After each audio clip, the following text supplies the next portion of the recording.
মিজান হাসান আপনি লিখেছেন রমজানে উমরা করার বিশেষ কোনো ফজিলত আছে কিনা, উমরা করার কি নির্দিষ্ট কোনো সময় আছে? রমজানে উমরা করার ফজিলত রয়েছে। নবী করিম সাল্লাল্লাহু আলাইহি ওয়াসাল্লাম থেকে হাদিস বর্ণিত হয়েছে, উমরাতুন ফি রমাদান তা'দিলু হাজ্জাতান মাই, অর্থাৎ রমাদান মাসে কেউ যদি উমরা করে তাহলে তার মর্যাদা হলো সে আমার সাথে হজের যে সওয়াব নবী করিম সাল্লাল্লাহু আলাইহি ওয়াসাল্লাম বলছেন তার সাথে হজ করলে যে সওয়াব হতো সেরকম সওয়াবের ভাগীদার হবেন রমাদান মাসে কেউ উমরা করলে।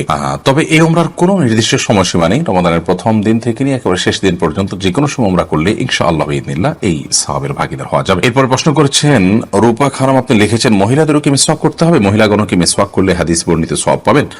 এর উত্তর হলো মহিলাগণ মিসওয়াক করতে পারবেন, বরং করা উচিত। নবী করিম সাল্লাল্লাহু আলাইহি ওয়াসাল্লামের যে সমস্ত নির্দেশনা পুরুষদের জন্য বিশেষভাবে নয়, পুরুষদেরকে নির্দিষ্ট করে তিনি বলেননি, সেটা নারী পুরুষ সকলের জন্য প্রযোজ্য। মিসওয়াকের ক্ষেত্রে নবী আলাইহিস সালামের যে হাদিসগুলো সেগুলোকে আমরা ঘাটলে দেখি, সেই হাদিসগুলোতে তিনি নারী বা পুরুষকে আলাদা করে মেনশন করে বলেননি যেটা অমুকদের জন্য প্রযোজ্য, বরং তিনি সাধারণভাবে বলেছেন বিধায় নারী পুরুষ সকলের জন্য প্রযোজ্য।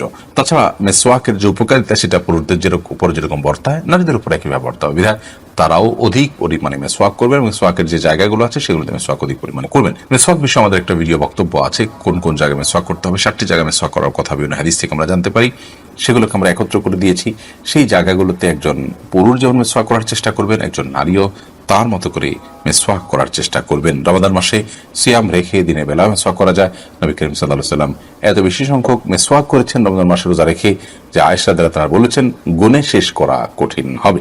ভাই মামুনুর রশিদ আপনি লিখেছেন ঘুম থেকে উঠতে না পারার কারণে সাহরি খেতে না পারলে কি রোজা হবে? সাহরি খাওয়া কি আবশ্যক? যদি রমাদান মাসে কেউ ভোর রাতে সাহরি খেতে ওঠার সুযোগ না পান, এর মধ্যে ফজর ওয়াক্ত হয়ে গেছে, অর্থাৎ সাহরি খাওয়ার কোনো সুযোগই তিনি পেলেন না, তাহলে সেই ক্ষেত্রে তার রোজা হবে কিনা? উত্তর হলো তার রোজা হয়ে যাবে, তার সিয়াম হয়ে যাবে। এবং তিনি যদি কোনো কিছু না খেয়ে থাকেন, না পান করে থাকেন, অর্থাৎ সবে সাদিক থেকে নিয়ে, তাহলে সেক্ষেত্রে আলহামদুলিল্লাহ তার রোজা বিশুদ্ধ হয়ে যাবে। সাহরি খাওয়া এটি রমজান মাসে বা রমজানের বাইরে যে কোনো রোজার জন্য ফরজ বা আবশ্যিক কোনো বিষয় নয়। সাহরি খাওয়া এটি সুন্নাহ, সাহরি খাবারের মধ্যে বরকত রয়েছে, কিন্তু কোনো কারণে কেউ সাহরি খেতে পারলেন না, তারপরও তার রোজা হয়ে যাবে, তার সিয়াম হয়ে যাবে ইনশাআল্লাহ তাআলা।